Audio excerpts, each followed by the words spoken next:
Bismillahirrahmanirrahim. Assalamualaikum warahmatullahi wabarakatuh. Perkenalkan, nama saya Taufik Ridwan, dosen aktif di Program Studi Sistem Informasi Universitas Singapura Bangsa Karawang. Pada kesempatan kali ini, saya akan menjelaskan mata kuliah yang saya ampu, yakni mata kuliah Algoritma dan Dasar Pemrograman dengan kode mata kuliah SYS 61617. Mata kuliah ini memiliki bobot SKS sebesar 3 SKS, di mana diberikan pada mahasiswa semester 1 dan merupakan rumpun mata kuliah keahlian program studi. Jumlah pertemuan sebanyak 16 pertemuan dengan 14 pertemuan tatap muka disertai praktikum dan 2 pertemuan berupa penilaian sumatif yakni UTS dan ujian akhir semester. Mata kuliah Algoritma dan Dasar Pemrograman adalah merupakan fondasi utama bagi mahasiswa di bidang ilmu komputer yang bertujuan melatih mahasiswa tingkat awal untuk memiliki kemampuan computational thinking atau berpikir komputasi. Fokus pembelajaran diarahkan pada penguasaan konsep dasar pemecahan masalah berupa algoritma sebelum kemudian diimplementasikan ke dalam sebuah bahasa pemrograman. Mahasiswa akan mempelajari cara menyelesaikan studi kasus secara terstruktur, mulai dari analisis masalah, perancangan solusi, hingga menggunakan flowchart dan pseudocode, hingga pada akhirnya adalah implementasi kepada bahasa pemrograman tertentu. Implementasi program menggunakan pendekatan konsep dari tipe data, variabel, struktur kontrol, prosedur, dan function ke dalam pendekatan prosedural. Melalui mata kuliah ini, mahasiswa diharapkan mampu untuk merancang, mengimplementasikan solusi algoritmik sederhana ke dalam sebuah bahasa pemrograman yang benar, terstruktur, dan mudah ditelusuri. Capaian pembelajaran lulusan prodi yang dibebankan pada mata kuliah ini adalah CPL 03, di mana mahasiswa mampu memahami, menggunakan berbagai metodologi pengembangan sistem beserta alat pemodelan sistem dan menganalisis kebutuhan pengguna dalam membangun sistem informasi untuk mencapai tujuan organisasi tertentu. Oke, capaian pembelajaran mata kuliah ini terdiri dari 2 CPMK. Yang pertama adalah mampu memahami berbagai metodologi pengembangan sistem melalui perancangan solusi yang terstruktur dan sistematis. CPMK yang kedua adalah mampu menggunakan berbagai alat pengembangan sistem atau tools, yaitu bahasa pemrograman, untuk mengimplementasikan solusi dari masalah komputasi. Adapun kemampuan akhir tiap tahapan pembelajaran atau sub CPMK pada mata kuliah ini terdiri dari 2 sub CPMK. Yang pertama adalah mahasiswa mampu menjelaskan dan mengimplementasikan konsep algoritma, flowchart, dan pseudocode secara tepat dan sesuai dengan kaidah penulisan. Yang kedua, mahasiswa mampu menganalisis studi kasus sederhana yang diberikan, kemudian mengimplementasikannya ke dalam suatu bahasa pemrograman tertentu dengan konsep-konsep dasar dari bahasa pemrograman meliputi input-output, prosedur function, dan struktur kontrol dengan pendekatan secara prosedural. Adapun bahan kajian mata kuliah ini terdiri dari: pertama adalah pengantar algoritma dan pemrograman. Yang kedua itu adalah apa itu algoritma dan cara menuliskannya menggunakan flowchart dan pseudocode. Yang ketiga adalah konsep dasar pemrograman meliputi tipe data, variabel, dan pengenalan bahasa C. Yang keempat adalah input dan output pada bahasa C. Yang kelima adalah percabangan menggunakan if dan switch case. Lalu perulangan baik counted loop maupun uncounted loop. Yang terakhir adalah function dan prosedur. Ada 3 pendekatan yang digunakan dalam mata kuliah ini yang dikenal dengan DIA. Yang pertama adalah delivery, interaction, dan yang terakhir adalah assessment. Untuk delivery atau sistem pembelajaran modul perkuliahan, RPS, materi perkuliahan, modul praktikum, dan bahan latihan diberikan dan dibagikan melalui Learning Management Unsika, yakni siska.unsika.ac.id, dan Elvira di elvira.unsika.ac.id. Hal ini agar memudahkan mahasiswa untuk bisa mengakses kapanpun dan dimanapun. Kegiatan perkuliahan berupa tatap muka langsung di kelas, diskusi, demonstrasi langsung berupa demonstrasi coding, dan praktikum terbimbing. Materi yang disampaikan didukung dengan media pembelajaran interaktif berupa slide perkuliahan dan tools yang bisa digunakan untuk menjalankan bahasa C, yakni online compiler ataupun Visual Studio Code yang harus diinstal oleh mahasiswa. Sesekali saya menggunakan quizzes untuk quiz pada mata kuliah ini. Yang kedua adalah interaction atau interaksi dua arah antara dosen dan mahasiswa. Kegiatan diisi dengan presentasi, tanya jawab, diskusi, demonstrasi kode program secara langsung, di mana mahasiswa diminta untuk menganalisis output dari suatu kode program, praktikum secara terbimbing, dan refleksi singkat di akhir untuk mengukur pemahaman mahasiswa menggunakan bahasa mereka sendiri dan memastikan pemahaman mereka. Fokus student center learning melalui dua pendekatan pembelajaran, yakni case method dan problem based learning untuk mendukung outcome based education. Selain interaksi di kelas, forum diskusi online disediakan juga melalui LMS dan ataupun bisa bertanya langsung di luar kelas pada jam kerja bagi mahasiswa yang membutuhkan penjelasan tambahan. Untuk asesmen atau penilaian terdiri dari dua, secara formatif yang pertama dan yang kedua adalah secara sumatif.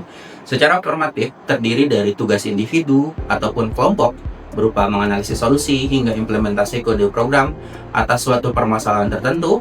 Selain itu dilakukan penilaian dari sisi keaktifan sikap saat pembelajaran di dalam kelas. Secara sumatif berupa 2 kali ujian, yakni UTS dan satu lagi adalah UAS yang dilakukan secara individu. Referensi yang digunakan pada mata kuliah ini adalah merupakan buku karya saya sendiri yang sudah memiliki ISBN yang berjudul Pengenalan Algoritma dan Dasar Pemrograman. Buku ini merupakan keluaran dari hibah dari program kompetisi kampus Merdeka di tahun 2024 yang dilaksanakan oleh Dikti.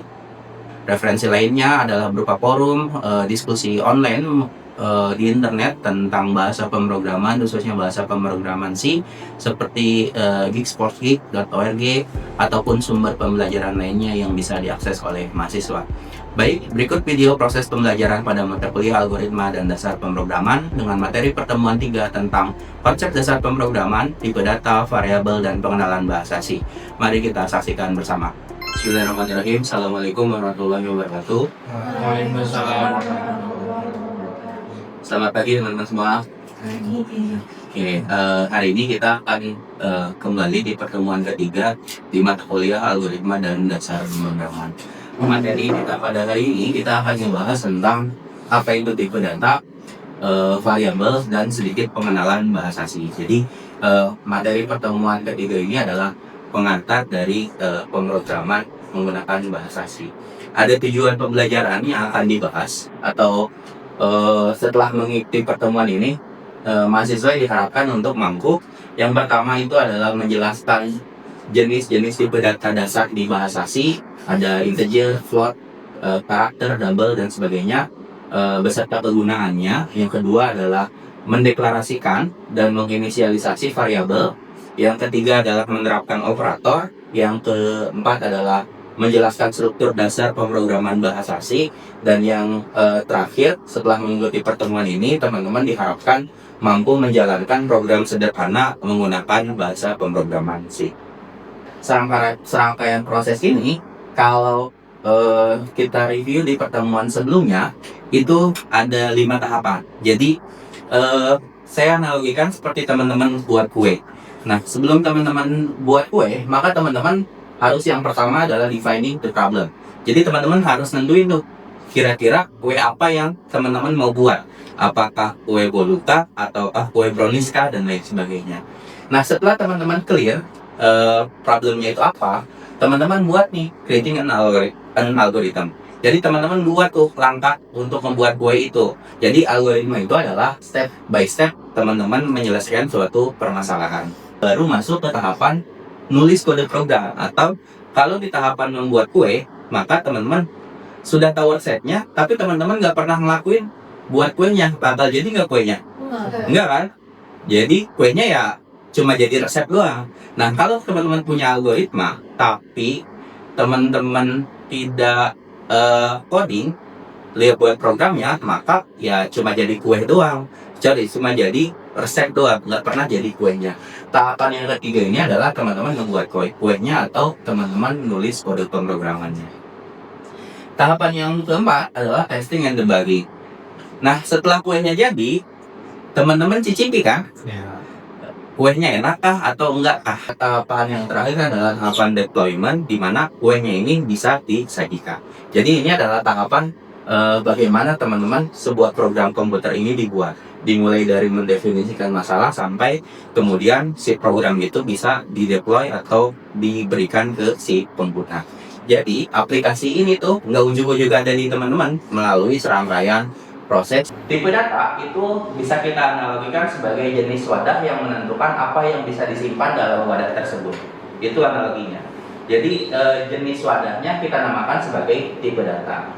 Tipe data ini akan menentukan operasi yang bisa dilakukan pada data. Ada lagi float digunakan untuk menyimpan bilangan berkoma kayak gitu. Nah, kalau teman-teman butuh yang lebih besar lagi daya tampung komanya, itu teman-teman bisa gunain double. Atau yang terakhir adalah tipe data karakter. Bedanya kira-kira apa? Karakter dengan integer, teman-teman. Karakter ini digunakan untuk menyimpan apa nih contohnya? Huruf kan? Kayak gitu. Bedanya integer sama float apa, teman-teman? Integer untuk bilangan bulat, kalau float untuk bilangan yang berkoma. Oke, lanjut. Nah, setelah kita tahu jenis data, jenis wadahnya itu apa, selanjutnya adalah kita belajar variabel. Nah, kalau tadi itu jenis wadahnya, kalau si variabel adalah apa tuh? Nama dari si wadah tersebut. Saya di sini ngasih analogi jenis wadahnya ini adalah apa nih? Kardus kan? Ya. Nah, nama wadahnya apa? Dus1. Maka si dus1 ini adalah nama dari variabel. Nah, saya punya wadah yang kedua. Wadah yang kedua ini jenisnya apa? Masih kardus kan? Ya. Tapi saya punya nama lain untuk si ini. Namanya adalah dus2. Saya punya kotak dus yang ketiga. Nah, pertanyaannya, apakah bisa di dalam satu program saya punya saya buat dua kotak? Kotak yang pertama namanya dus1, kotak yang kedua namanya dus1 lagi. Boleh nggak? Nggak boleh. Kenapa tuh? Karena sudah ada. Jadi kalau teman-teman sekali buat, ya cuma bisa dalam satu program itu ada satu nama yang unik gitu. Nggak boleh ada dua nama yang sama kayak gitu. Di sini saya buat variabel namanya apa nih? Di sini namanya apa kira-kira? Namanya adalah umur. Tipenya integer. Kenapa teman-teman umur itu tipe datanya adalah integer? Karena bilangan bulat. Nah, si kotak umur ini punya nilainya adalah 20 kayak gitu. Nah, jadi nilai dari si variabel ini adalah 20. Apakah nilainya bisa saya rubah jadi 10, teman-teman? Bisa. Tinggal saya rubah aja kan. Umur sama dengan 30, umur sama dengan 40 dan lain sebagainya kayak gitu. Sampai di situ bisa dimengerti, teman-teman? Bisa. Nah, bentuk deklarasi di bahasa C untuk membuat variabel itu pertama teman-teman harus tulis tipe datanya itu apa. Misalnya integer, float, karakter atau desi atau double, spasi, nama variabelnya itu apa. Misalnya namanya dus1, dus2, dus3, kotak dan lain sebagainya.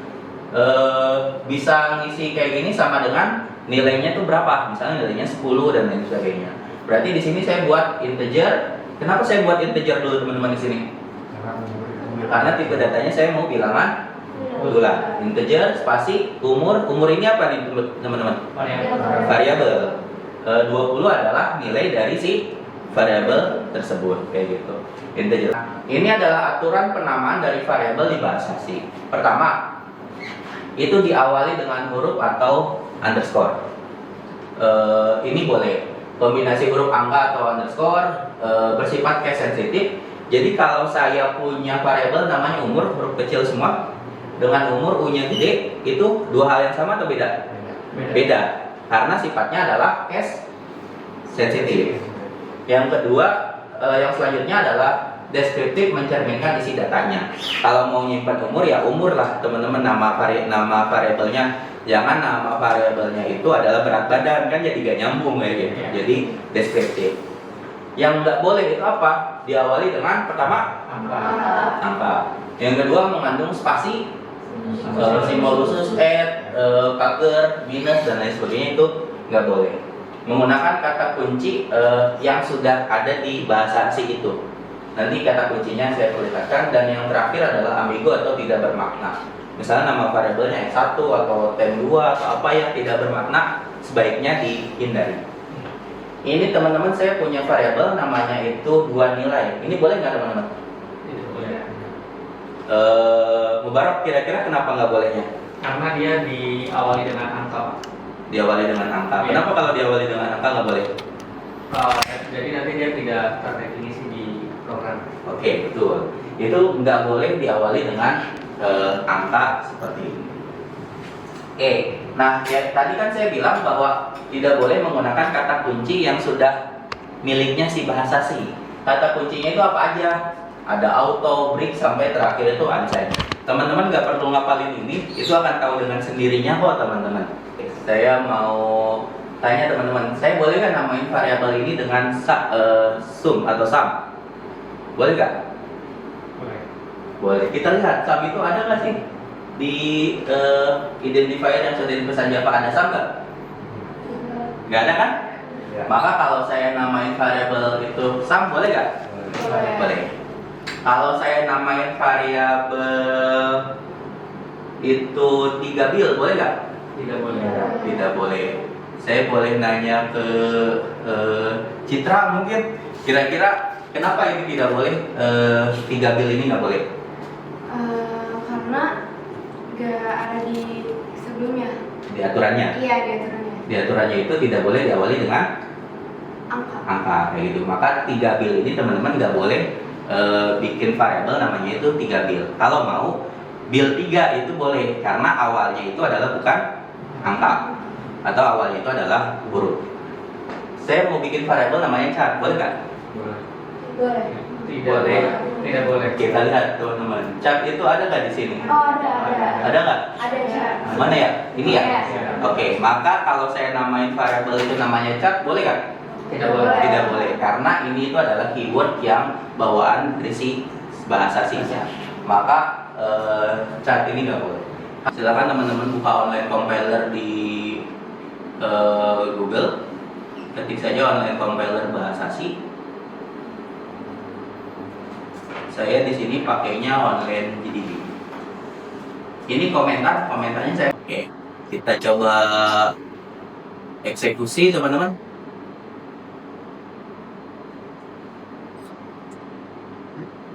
Oke, dia nampilin tulisan yang namanya hello world. Oke. Teman-teman sudah masuk ke online compilernya semua? Sudah, Pak. Sudah. Sekarang kalau ada pertanyaan, kalau saya mau nambahin kata baru lagi, maka saya tinggal nulis printf nama saya. Oke.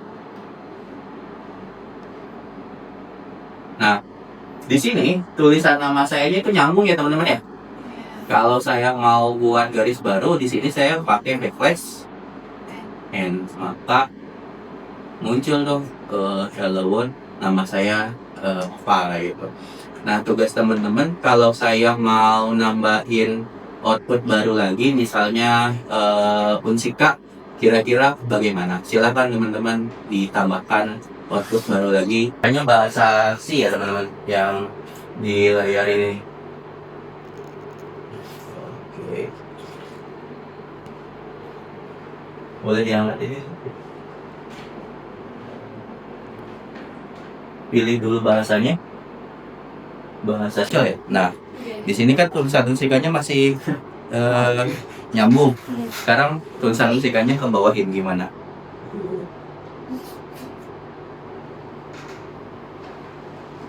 Tanda di sini setelah hello world, backslash, garis miring kebalik, shift, pencet shift dan ini benar backslash udah, n, angka n, huruf n, n, dieksekusi lagi, di run lagi. Oke. Oh, salah, backlashnya bukan garis miring tapi garis nah ini. Sekarang dicoba lagi.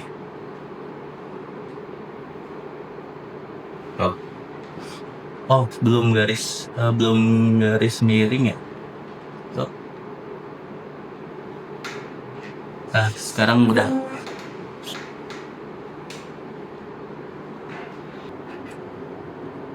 Nah, si online compiler ini teman-teman juga bisa jalanin di HP teman-teman, betul kan?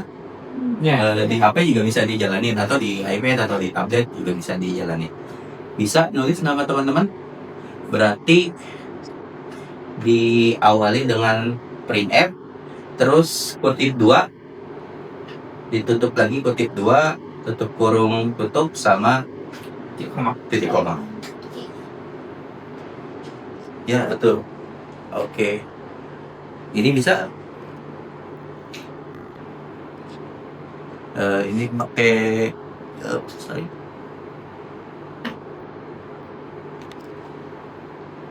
Oke, silakan.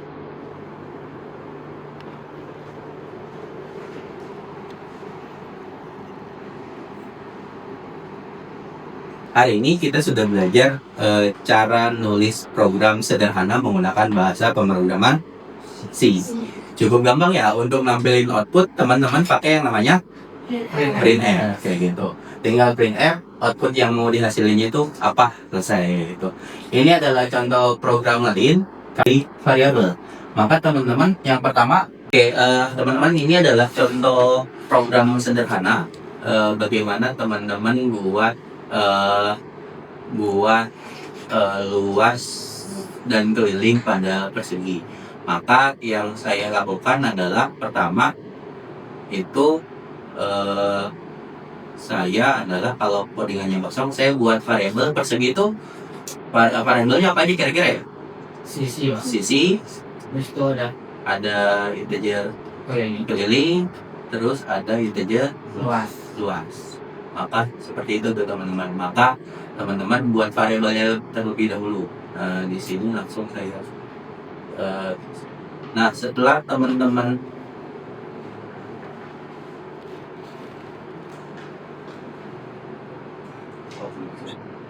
setelah teman-teman buat variabelnya, maka yang teman-teman lakukan adalah membuat ngasih nilai ke sisinya. Sisinya kan saya kasih nilai 10. Lalu selanjutnya saya hitung luasnya sama dengan sisi kali sisi, kelilingnya adalah 4 kali sisi, lalu di sini tampilin luasnya berapa, kelilingnya berapa. Nah, tugas pertemuan kita pada pertemuan ketiga ini adalah coba teman-teman modifikasi kode program ini untuk menghitung luas persegi panjang. Ada yang bisa teman-teman? saya mau nyoba. Oke, silakan. Mungkin langsung saja di sini, nanti dicontohkan oleh Mubarak di depan. Kita rubah deklarasinya dulu, si variabelnya dulu. Karena persegi panjang itu namanya bukan sisi, tapi panjang dan lebar. Jadi kita tambah deklarasi panjang di sini. Sisinya kita hapus, kita ganti panjang. Lalu kita tambahkan variabel baru dengan nama lebar. Nah, karena udah ada semua kebutuhan deklarasi dari persegi panjangnya, di sini kita bisa memberikan nilai. Tadi kan sisi ya. Nah, sisi ini kita ganti aja jadi panjangnya. Misalkan panjangnya mau kita ganti ke 20. Lalu kita tambahkan satu lagi, karena perhitungan persegi panjang itu di panjang kali lebar untuk luasnya, dan untuk kelilingnya itu di 2 kali panjang ditambah 2 kali lebar. Maka kita perlu 2 nilai di sini, yaitu nilai panjang dan juga nilai lebar. Nah, untuk nilai lebar mungkin ada yang mau ini mengajukan berapa? 15. Boleh. Diakhiri dengan Titik titik koma. koma. Lalu untuk luasnya sendiri, sini kita ganti deklarasinya sesuai dengan apa yang udah kita tulis, yaitu Rumus luas apa tuh kira-kira? Panjang kali lebar. Nah, lalu untuk kelilingnya kita rubah juga deklarasinya, yaitu 2 dikali panjang ditambah 2 dikali lebar. Oke. Lalu nanti output hasilnya akan seperti Ininya dirubah dulu Bang. oh ya, Tulisan untuk luasnya untuk atau luas aja mungkin ya. ya boleh, untuk luasnya kita ubah deklarasinya tadi kan masih persegi, jadi nanti takutnya nggak sesuai dengan deklarasinya. Jadi nanti untuk luasnya berapa, nama outputnya, nanti kelilingnya berapa. Oke, langsung giliran. Nah, Oke. Luasnya 300 bener nggak teman-teman? ini nggak 20 kali 15 300. Tuh. Terus kelilingnya adalah 70. Oke. Oke, terima kasih Bu Barok. Boleh kembali lagi. Oke, teman-teman, itu tadi penjelasan dari Mubarok. Kode programnya yang dibuat Mubarok itu ada. Teman-teman, tugas di pertemuan ketiga ini adalah silakan nanti masing-masing ngetik kode program untuk menghitung luas persegi panjang. Terus kemudian teman-teman beri penjelasan dari kode program yang teman-teman buat menggunakan bahasa teman-teman sendiri. Teman-teman, itu aja mungkin pertemuan kita pada hari ini. Saya ingin tanya refleksi ke teman-teman, siapa yang bisa buat kesimpulan di pertemuan kita hari ini? Silakan. Boleh saya. Boleh, Bu Barok. Jadi sebenarnya terima kasih banyak Pak atas materinya. Jadi untuk kesimpulannya sendiri dari apa yang saya dapat, kita belajar mengenai pemrograman dan juga program, apa perbedaan dari pemrograman dan juga program, di mana pemrograman ini adalah deklarasi ataupun isi dari apa yang kita lakukan, seperti codingannya seperti apa, lalu programnya adalah output atau hasil dari codingan yang sudah kita deklarasikan. Habis itu tadi juga ada beberapa hal terkait bahasa pemrograman, salah satunya bahasa C, di mana bahasa C ini merupakan ibu dari bahasa-bahasa lainnya Pak ya, karena emang mungkin ini emang bahasa pertama juga, dan kompleksitasnya cukup kompleks dan bisa dikembangkan juga di bahasa-bahasa lainnya. Dan ada beberapa deklarasinya juga, baik dari ada variabel, ada tipe data, itu ada integer, ada float, di mana integer buat bilangan-bilangan bulat, float untuk bilangan-bilangan yang desimal. Habis itu juga ada variabelnya, jadi variabel sini merupakan nama variabel dari tipe datanya. Misalkan tadi seperti dicontohkan, si tipe datanya itu kardus, terus buat variabelnya si dus1 namanya, terus lalu misalkan isinya apa, misalkan apel. Jadi dan tadi juga ada operasionalnya, seperti ada pertambahan, ada pengurangan, ada perkalian, nanti dideklarasikannya seperti apa, lalu kita bisa meng-print outputnya dengan menggunakan printf seperti itu. Oke. Ada lagi teman-teman yang mau buat kesimpulan tentang pertemuan kita hari ini? Boleh? Saya sedikit aja ya Pak nambahin. Dari yang saya tangkap sih, dari awalnya kan saya masih meraba-raba gitu ya, cuman tadi ternyata bahasa sih tuh pakai printf, terus dari tipe-tipe datanya macam-macamnya, kayak integer, terus float, terus char, kayak gitu segala macam. Saya jadi tahu sekarang Pak, dari mulai prosesinya sampai outputnya gitu. Oke. Terima kasih teman-teman atas pembelajaran kita pada hari ini. Terima kasih teman-teman. Kita sudah belajar, tadi masih ingat ada variabel, ada tipe data, variabel, jenis wadah itu kita namakan sebagai tipe data. Nama variabel itu ya isi dari identitas dari si wadah tersebut, wadah 1, kardus 1 dan seterusnya. Kita belajar juga tentang bagaimana untuk membuat output di bahasa pemrograman C pakai printf. Itu aja, mungkin teman-teman ada pertanyaan lagi? Kalau tidak ada, mungkin saya cukupkan pertemuan kita pada hari ini. Terima kasih buat teman-teman semua. Sampai ketemu lagi di pertemuan berikutnya. Sekian. Terima kasih. Wassalamualaikum warahmatullahi wabarakatuh. Waalaikumsalam warahmatullahi wabarakatuh.